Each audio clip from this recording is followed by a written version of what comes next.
Tonight, we stand at a threshold, not of reconciliation, but of utter finality. What you are witnessing is the quiet implosion of a 2-year negotiation, a slow-motion legal and emotional collapse that has now culminated in a single devastating word from the king: veto.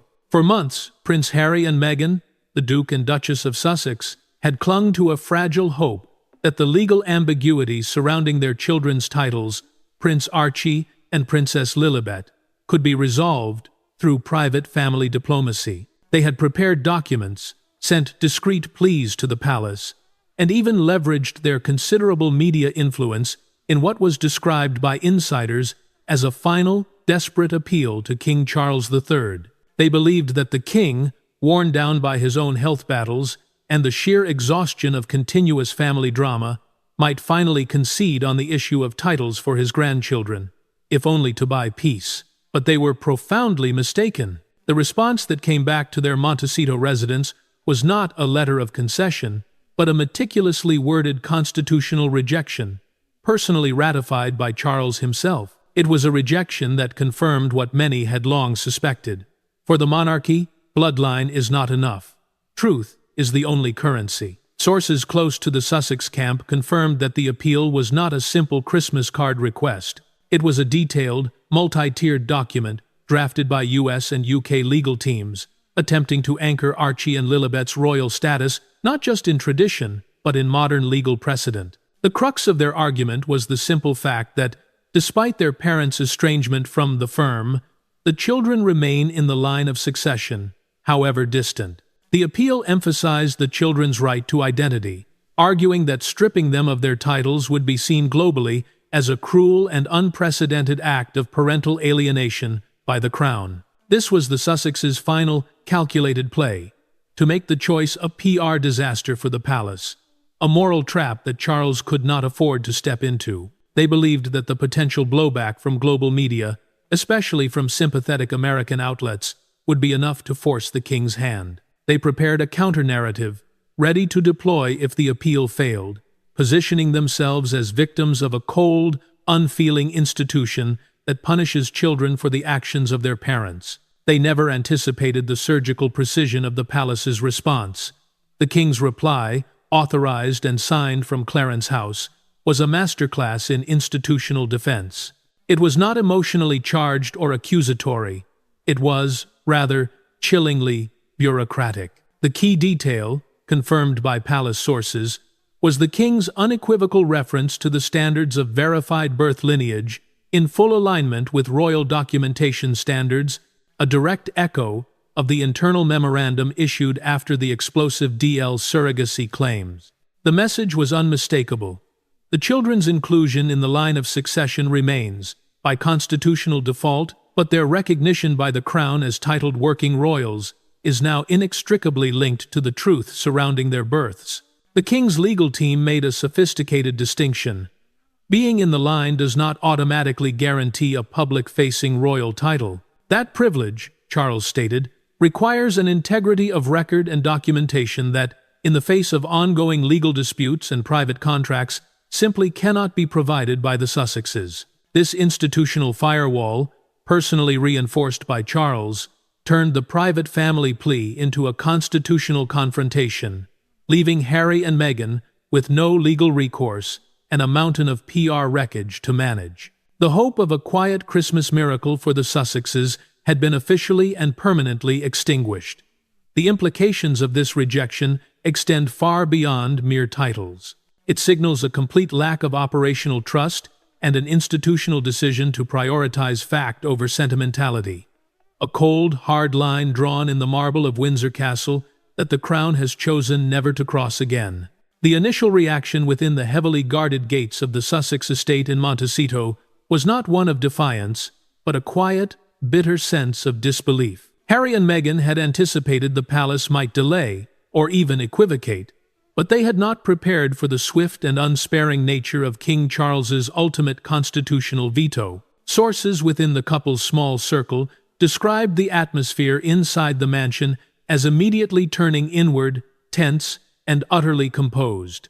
Meghan, who had long cultivated an image of unbothered composure, even in the face of media assaults, reportedly refused to acknowledge the king's decision directly, insisting that the legal threat from the woman known only as DL was nothing more than a bitter plant designed to ruin her Christmas.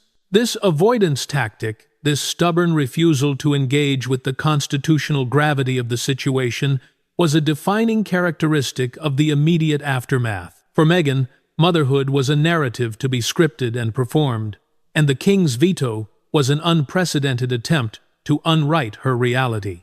Harry, however, was reportedly far more rattled. For the Duke, this was not just a PR crisis, it was a devastating personal and institutional rejection from the family he had publicly declared he would always protect at all costs. The denial of titles for his children served as a final, definitive severing of the operational trust with his father and brother. He was overheard telling a friend in a moment of panicked clarity, "They'll go after the kids next," recognizing that the constitutional identity crisis had escalated far beyond the initial whispers in online forums. His immediate response was a self-imposed silence. Harry's last public statement regarding military veterans and mental health had been issued 2 weeks before the DL scandal erupted, and since the king's veto, he had retreated entirely from public engagement, canceling a planned appearance at the Invictus Games winter fundraiser. This deliberate withdrawal, whether strategic or simply self-preservation, spoke volumes.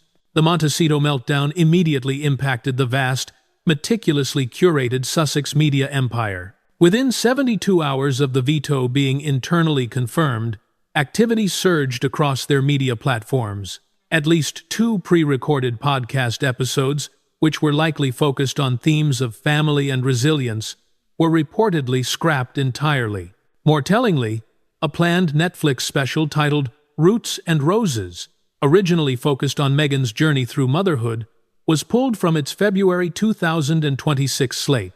Contracts with 2 U.S. parenting magazines were quietly paused, a move that exposed the sudden fragility of the Sussex brand's core narrative. Even Meghan's stylists and publicists were instructed to suspend all maternity-related reposts on Instagram and Pinterest. The erasure was swift, administrative, and surgical, reinforcing the monarchy's administrative move to erase Archie and Lilibet from public recognition. The king's veto and the institutional reinforcement by Duchess Sophie's statement had created a catastrophic failure in the Sussexes' ability to control their own narrative. The couple was caught entirely off guard, not by generic internet gossip or mere TikTok speculation, but by the legal posture and specific detail of DL's claims, a prepared witness, backed by documents, lawyers, and a willingness to testify under oath.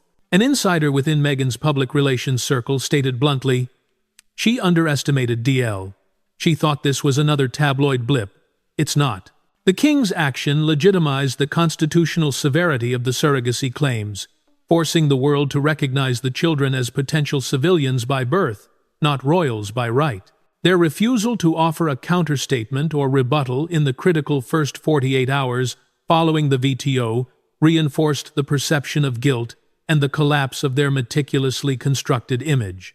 The king's decisive veto and the subsequent institutional silence from the palace confirmed a critical shift. The crisis surrounding the Sussex children's legitimacy was no longer a public relations battle to be managed by media consultants, but a structural, constitutional problem requiring legal and institutional combat. The action effectively transferred responsibility away from the Crown and toward the legal systems designed to deal with civil claims and medical fraud. This distinction was crucial. The monarchy could claim neutrality on the matter of private conduct, but it could not afford to claim ignorance when dynastic law and bloodline integrity were publicly questioned. The immediate focal point shifted entirely to the woman known as DL and her legal team, who, according to filings submitted quietly to a legal chamber in Switzerland, had based their temporary operations there due to strong privacy protections. The documents DL possessed included 2 contracts signed between her and an intermediary agency with direct ties to Meghan Markle's U.S. medical legal team, a signed non-disclosure agreement outlining compensation and identity suppression, and medical records from a private prenatal care clinic in Colorado Springs. Most damning of all were ultrasound imagery with embedded timestamps and biometric data, and the handwritten thank you letter allegedly from Prince Harry himself, dated just days after Lilibet's birth. DL's legal gambit was sophisticated and surgically precise. She was not demanding that Harry or Meghan comply with her requests, but the public consent she offered to DNA testing, not private or mediated, but through a court-supervised third-party channel, put intense pressure squarely on the Sussexes. "I have nothing to hide," DL said in her televised interview on Geneva's RTS channel. "The truth was never mine to keep. It was taken from me. I'm simply putting it back on the table." Her willingness to allow a court-supervised verification of parentage transformed the issue from mere tabloid fodder into a measurable risk. What complicated the matter from a legal standpoint was the stark absence of formal UK laws, specifically addressing allegations of surrogacy fraud within royal lines of succession. Surrogacy is legal in several US states, which have varying definitions of parental rights and documentation. However, as Professor Eliza Garnett of Oxford's Department of Royal Law and History explained, the monarchy doesn't get to claim neutrality when legitimacy is questioned. If DNA disproved bloodline, Professor Garnett asserted, then the titles, protections, and succession rights tied to those individuals must, by law, be re-evaluated. This was not gossip, but dynastic law. In short, if DL's claims were verified, and if the children were proven not to be Meghan's biological offspring or, worse, not genetically tied to either Harry or Meghan, the entire legal basis for their styling as prince and princess would evaporate. In anticipation of this legal escalation, DL's legal team announced they would submit a formal filing to the High Court in London within 10 days. The filing would request limited testimony protections and oversight of DNA verification through the Ministry of Justice. They also planned to petition the Home Office to determine whether Lilibet and Archie's British nationality claims were based on legitimate birthright or misinformation. For the Crown, this escalating legal threat was an acid test for institutional survival. In the face of the escalating legal threat posed by DL, the British monarchy did not panic. It activated a predetermined, multi-tiered containment protocol known internally as the Royal Firewall Strategy. This strategy was not about truth or denial, nor was it a moral defense of the Sussexes' actions. It was, simply, about the survival of the institution, the preservation of the Windsor bloodline, and the fragile trust between the Crown and its people. The monarchy recognized that while it could absorb scandal, it could never survive confusion over bloodline. The immediate components of the firewall were legal and administrative, designed to reinforce constitutional distance from the Sussexes' private affairs. First, all royal properties, funds, and privileges tied to the Crown estate were legally shielded. This meant that any individual not explicitly named on the King's new verified succession list, which pointedly omitted Harry, Meghan, Archie, and Lilibet, would be unable to claim any form of financial or ceremonial entitlement, regardless of the outcome of the U.S. civil suits. This preemptive measure was a chilling statement. The Crown was preparing for the possibility of formal erosion of the Sussexes' legitimacy. Second, the palace launched a massive, coordinated effort to digitally seal and protect institutional records. Hospital archives, staff logs, and security footage from the time of Archie and Lilibet's supposed births were locked under Royal Archives protection. This move was twofold.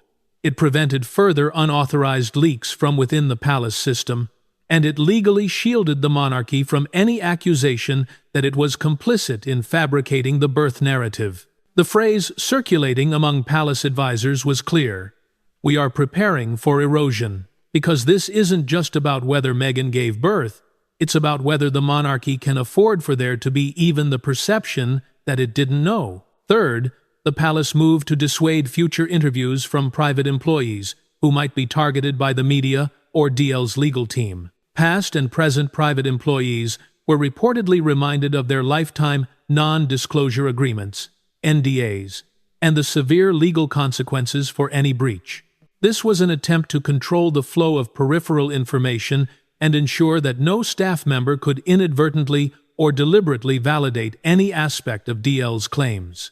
The king's veto and the subsequent enactment of this firewall strategy were viewed by constitutional scholars as a necessary, if brutally clinical, course correction. As one palace insider explained, the scandal didn't merely question whether Meghan gave birth, it questioned whether the institution itself had allowed personal branding to overtake biological legacy. By formally removing Archie and Lilibet from any mention on the royal.uk website and from the order of precedence, the Crown was drawing a line in marble, not sand. The philosophical conclusion was definitive. Brand is not blood. Performance is not pedigree. Appearances are not ancestry. The firewall was built to ensure that even if the courts proved the surrogacy claims true, the damage would be contained at the fringe, and the constitutional core of the monarchy would remain unblemished. For Prince William, the king's final veto and the constitutional crisis that necessitated it represented the death knell of any lingering connection to his brother, Prince Harry.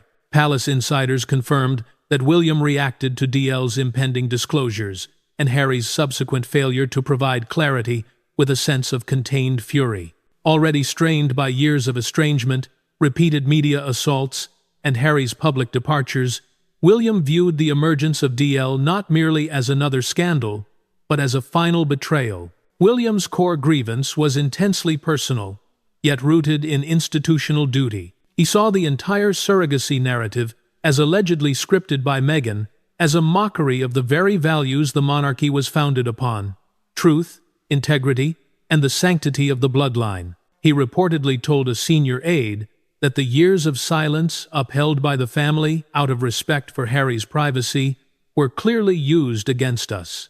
This profound breach of trust, the manipulation of respect for the purpose of constructing a false narrative, was unforgivable in William's eyes. More than any other royal, William pushed for swift, visible action. He was the driving force behind the decision to codify succession standards in writing, urging King Charles to make the distinction between biological fact and personal fiction immutable rather than merely relying on tradition.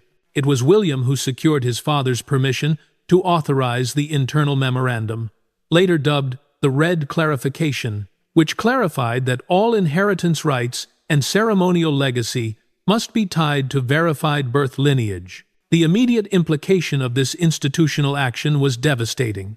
Archie, Lilibet, Meghan, and Harry were all officially omitted from the critical lines of inheritance. William's influence was also central to the palace's public messaging. He championed the selection of Duchess Sophie as the spokesperson, recognizing that her integrity, discretion, and quiet, painful experience with motherhood would lend the crown moral authority during the storm. He further ensured that the monarchy's administrative erasure of the Sussex children was complete. William personally approved the removal of any symbolic reference to Archie and Lilibet in the upcoming Christmas broadcast and subsequent public programming. The motivation behind William's decisive, non-nonsense approach was the absolute necessity of protecting the institution he is poised to inherit. He understood that the scandal had created a structural fault line, allowing the perception to stand that the monarchy was complicit in upholding a fiction. A private contract over a verified royal birth was a risk he simply could not afford to take. The line of succession, as Princess Anne reportedly told the king, isn't about feelings, it's about fact. William fully embodied this cold, hard principle. For him, the question was clear. The monarchy could not survive confusion over bloodline. The consequence of Harry's complicity, whether passive or active, was the complete and irrevocable demise of the brotherhood, replaced only by the unwavering priority of the crown. While the crisis raged externally, and the men of the House of Windsor managed the constitutional and legal firewalls, Catherine, Princess of Wales, maintained a profound and deliberate silence. Her detachment from the controversy spoke volumes, acting not as indifference, but as a deliberate and powerful preservation of dignity. Catherine continued her public duties with unwavering focus, visiting children's hospitals, filming holiday specials, and rehearsing for the highly anticipated Together at Christmas Cathedral event. She remained pointedly detached from all Sussex-related questions, her actions emphasizing a commitment to the crown and to verified motherhood. Privately, Catherine's reaction to the DL claims and Meghan's alleged performative pregnancy was reportedly one of deep revulsion. She confided in a close friend that you cannot speak of motherhood as performance. For Catherine, the scandal was not merely a controversy. It was an insult to women who have endured childbirth, its pain, its fear, and its sacrifice. This sentiment mirrored the sharp ethical boundary drawn by Duchess Sophie, who described Meghan's pregnancy video as theatrical and deeply disrespectful to women who have endured real pregnancies. Catherine's silence served to amplify this moral judgment without needing to utter a single compromising word. Catherine's own experience with maternity, which, while not marked by the trauma of Sophie's, was subjected to intense global scrutiny, underscored her adherence to the values of truth and sacrifice. Her actions emphasized that for the future queen consort, motherhood is a sacred, painful journey, not a commodity to be traded, performed, or retrofitted to protect royal image. By remaining focused on her duties, particularly those involving children and charity, Catherine projected an image of stability and moral authority that starkly contrasted with the chaos emanating from Montecito. Her absence from the public debate was, in itself, a crucial component of the Royal Firewall Strategy. While William aggressively managed the constitutional elements, Catherine provided the quiet, unshakable bedrock of authenticity. Her public appearances, unmarred by the drama of surrogacy claims, reassured the public that the core of the monarchy, the future of the Windsor bloodline, and the dignity of the institution were being preserved. She demonstrated that royal duty, when executed with genuine grace and discretion, remains the ultimate defense against the noise of scandal. Catherine's silence was therefore a calculated and devastating institutional tactic. It wasn't indifference. It was the deliberate preservation of dignity her own, and that of the crown she is poised to inherit. By refusing to engage, she implicitly endorsed the king's veto and the need to protect the institution from the confusion over bloodline created by the Sussexes' actions. Her steadfast commitment to her role spoke volumes. The monarchy's continued focus is on its verified blood heirs, such as Prince George and Princess Charlotte, who would be visibly featured in the upcoming Christmas services, while Harry's children faced administrative erasure. Princess Anne, known throughout the House of Windsor for her unwavering devotion to duty and her non-nonsense approach, provided the king with the critical, hardline perspective he needed to enforce the final veto. While Prince William pushed for swift operational action, Anne provided the cold, constitutional principle that authorized the complete administrative separation from the Sussex branch. Her stance was clear, and she did not need to speak to the press for her position to be unmistakable behind palace doors. Anne's view was a direct challenge to the modern trend of humanizing the monarchy. She reportedly told King Charles that the line of succession isn't about feelings, it's about fact. For Anne, an individual who had always prioritized the stability and protocol of the crown over personal sentiment, the question of legitimacy was paramount. If facts concerning the birth lineage were disputed, she asserted, then the institutional job was clear. Our job is to protect the institution, not its fringe. The Sussexes, through their pursuit of private contracts and their repeated media theatrics, had knowingly relegated themselves to that unstable fringe. The testimony from DL and the accompanying threat of legal proceedings regarding the private surrogacy contracts struck a particularly deep nerve with Anne. The idea that royal children could be carried and potentially compensated for via confidential agreements, a contract rather than a royal birth, was an affront to the integrity of the bloodline. The crown, Anne reportedly remarked, doesn't recognize contracts, it recognizes blood. This principle became the moral and constitutional core of the king's final veto, providing the necessary moral authority to draw a distinction between a private family unit and the public institution of the monarchy. Anne's influence was evident in the meticulous administrative steps taken to enforce the veto. She had been present at the closed-door emergency session at Windsor Castle, chaired by Charles, where the seriousness of the scandal was first assessed as a matter of bloodline and national continuity. Her immediate support for the red clarification, the internal memorandum reinforcing the legal necessity of verified birth lineage for inheritance rights, cemented the constitutional distance.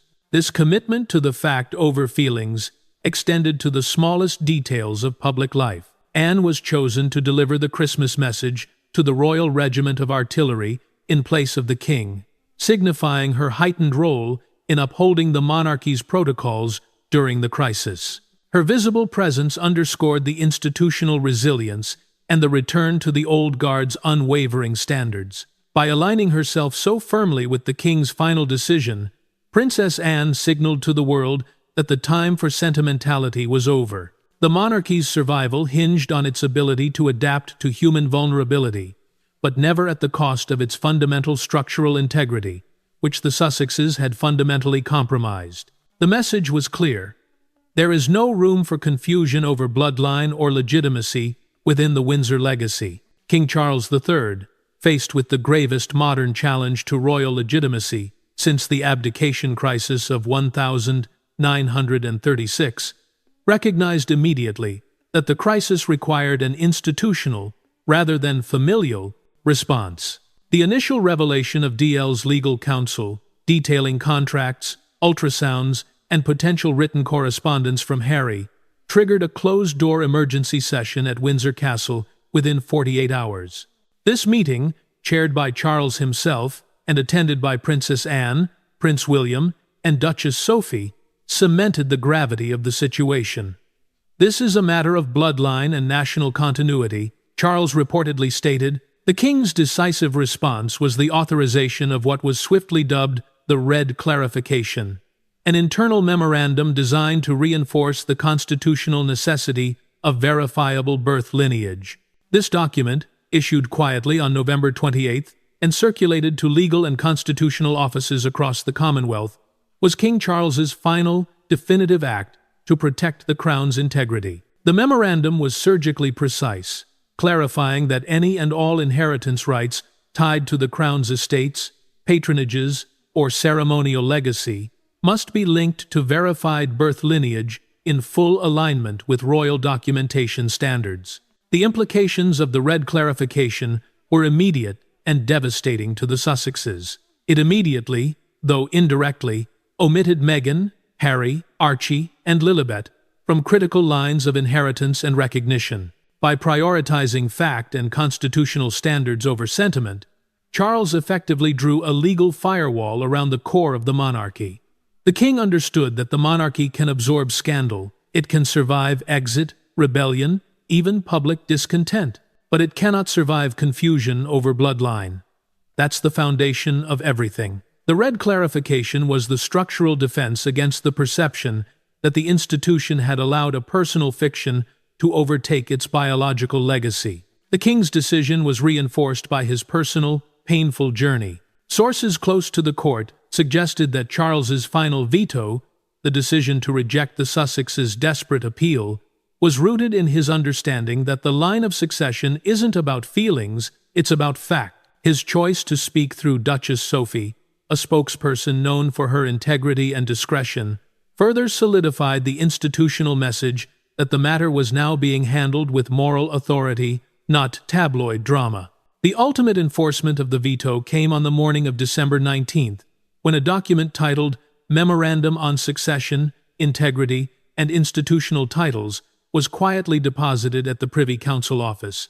Stamped with the personal seal of King Charles, it stated unequivocally that for the purpose of succession, recognition, and estate eligibility, only individuals whose birth records are accompanied by verified institutional documentation shall be regarded as heirs. This act confirmed the administrative erasure of the Sussex children from official royal reference. The monarchy, through the king's final act, had made its position clear. Children may be born in love, but heirs must be born in truth. The scandal may continue in courts, but for the crown, the matter of legitimacy was closed. The most seismic shift in the palace's counter-narrative was not delivered by the king or his heir, but by Duchess Sophie of Edinburgh, who had been carefully selected by Charles III to serve as the public-facing voice during the surrogacy storm. Sophie's address was a carefully calculated move, lending the institutional response a rare quality the monarchy had been struggling to project: moral authority. Her statement was delivered with poise, articulations, and the full weight of the crown, immediately slicing through the fog of rumor and speculation. Sophie's approach was unique because it was rooted in lived experience rather than bureaucratic protocol. Speaking directly about the infamous social media video, Meghan Markle released the one featuring her smiling and dancing while appearing heavily pregnant. Sophie broke royal precedent and spoke plainly. She declared, "I watched the footage, as did many mothers, and I must speak plainly. It does not reflect the physical truth of late-stage pregnancy." Referencing her own difficult pregnancies at ages 38 and 42, which were medically delicate and physically taxing, Sophie drew a visceral distinction. She stated, "In my 9th month, walking was difficult. Balance was fragile. There is nothing elegant about carrying life at that stage.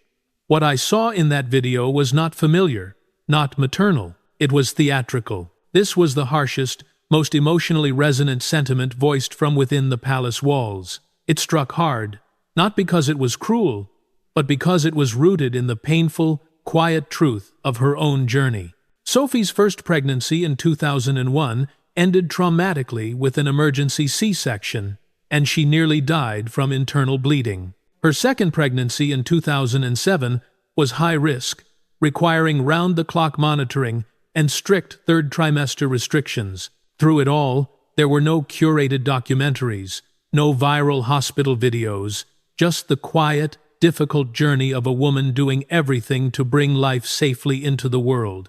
By sharing this memory etched in blood, resilience, and reverence for motherhood itself, Sophie quietly repositioned herself as the moral compass of Windsor. She implied that the performance was not only unconvincing, but deeply disrespectful to women who have endured real pregnancies in silence and struggle. Her words triggered a wave of empathy and resonance from women globally, many of whom praised her honesty. Sophie's formal statement was equally surgical. When asked about investigating DL's documents, contracts, ultrasounds, DNA offers, her response was immediate. "That is for the courts, not the crown." With those words, she shifted responsibility away from the institution and drew the final curtain on any future royal recognition of Archie and Lilibet based on the Sussexes' disputed narrative. Her tone was not cruel, but it was firm and unwavering. Motherhood is not a costume, nor is it a commodity to be traded, performed, or retrofitted to protect royal image. She clarified that any assertion of rights or titles must align with the standards established by His Majesty, standards that do not currently exist for the Sussex children. The King's veto was not just an administrative act, it was a final, devastating declaration of personal and institutional abandonment, signifying that for the monarchy, the Harry and Meghan matter was closed. With Duchess Sophie's decisive address still echoing across the Commonwealth, the House of Windsor had moved from words to permanent action. The Memorandum on Succession, Integrity, and Institutional Titles, quietly deposited at the Privy Council office, confirmed the final legal and symbolic act. Archie Harrison and Lilibet Diana Mountbatten Windsor would no longer be referred to with royal titles by the Crown. This was a recalibration of royal legacy, a line drawn in marble, not sand. The King's decision effectively ended any hope of reconciliation or return for the Sussexes. Though Prince Harry has not been formally stripped of his personal Duke of Sussex title, the practical and social consequences of the veto were immediate and total. Sources confirmed that Harry would not be invited to the 2025 royal Christmas services at Sandringham. There would be no letter, no olive branch, not this time. Harry's sustained silence regarding DL's claims, his complicity, whether passive or active in upholding a disputed narrative, and his failure to protect the dignity of verified royal motherhood had placed him irrevocably outside the circle of operational trust. King Charles's private sentiment, reportedly made to Princess Anne during a recent Highgrove walk, encapsulated the finality of the breach. He once left the firm, now he's left the family. This chilling assessment confirmed that the separation was no longer merely professional or geographic, it was existential. The monarchy was moving forward with a future conspicuously defined by the verified heirs. Prince George would make his first solo reading at Westminster Abbey, and Princess Charlotte would be seated beside Queen Consort Camilla. The core of the institution was being fortified, with the Sussexes administratively erased and symbolically replaced. The King's Christmas Day address, pre-recorded under candlelight in the crimson drawing room of Windsor Castle, was said to contain a subtle but resolute message. Palace aides confirmed the speech included a profound line: "The crown endures not because it is inherited, but because it is upheld with truth, with reverence, and with courage." This public statement served as the final ethical and moral ratification of the veto, cementing the principle that the Crown would not tolerate moral ambiguity. The long-term implications for Harry and Meghan's credibility as public figures and philanthropists are now profound. The King's action legitimized the constitutional severity of the DL claims, leaving the couple to face the courts and the potential collapse of their carefully curated brand. The King had made his position unassailable. The question of whether DL's story was inconvenient had been answered. The question now remains, what happens if it's true? The final, agonizing message from the palace was clear. Children may be born in love, but heirs must be born in truth. And in this family, truth still has a name: Windsor. The final curtain had fallen, and the Sussexes were left outside the family's gate.